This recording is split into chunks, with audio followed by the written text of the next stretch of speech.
Sydney has won its bid to host WorldPride in 2023 and will be the first Southern Hemisphere city to host the major international LGBTQI event.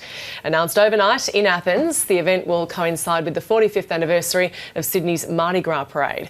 And for more on the successful bid, I'm joined in the studio by Board Director of the Sydney Gay and Lesbian Mardi Gras, Adrian Foon. Adrian, thanks for joining us. Thanks for having me. Now, a big coup for those behind the bid, which include yourself. Obviously, you're not in Athens, but how did it feel when Sydney was announced the winner? We were all ecstatic. So we had a big team based in Athens who got the announcement. We were fed the news back here in Sydney. We were waiting for it. So it came through at about 7 p.m. and I can tell you there were screams all across both cities. Yeah, I bet. And who were the main contenders vying for that spot? So we were in this race with Montreal and Houston. So many of your colleagues went to Greece for the announcement, as you say. I bet they're continuing to party on as we speak. Oh, absolutely. Look, it's been such a massive effort and really an effort that took place over several years, in fact, to get us to this point. So I can tell you there have been many hands and a few tired and sore heads this morning. Now, what exactly is the WorldPride event? Yep, absolutely. So WorldPride is an international pride event that takes place every 2 years in a different host city. And it's really a bringing together of LGBTIQ people and their allies from all over the world.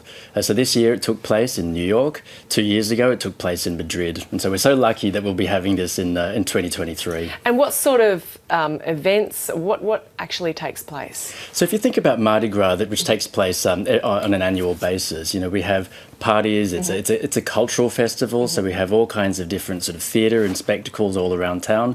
WorldPride will be similar to that, but amplified, and it will take place, again, all over town.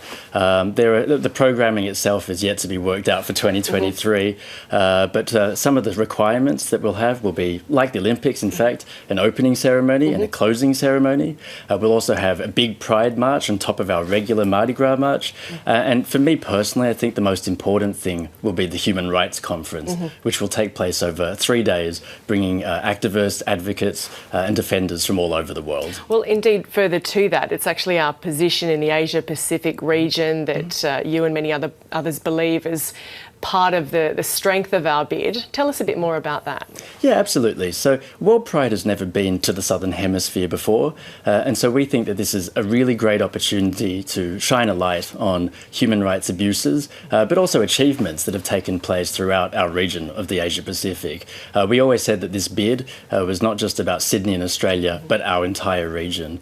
And when you think about things like how sodomy is still illegal in places like Malaysia, punishable by caning, or in the Indonesian province of Aceh, or stoning in Brunei. You think this is a great opportunity for our international community to come together and see what can we do to raise awareness and attention to these things.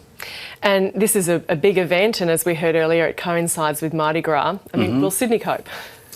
Oh, absolutely. I think Sydney-siders themselves are ready for an event of this magnitude. You know, we've hosted the Olympics before, after all.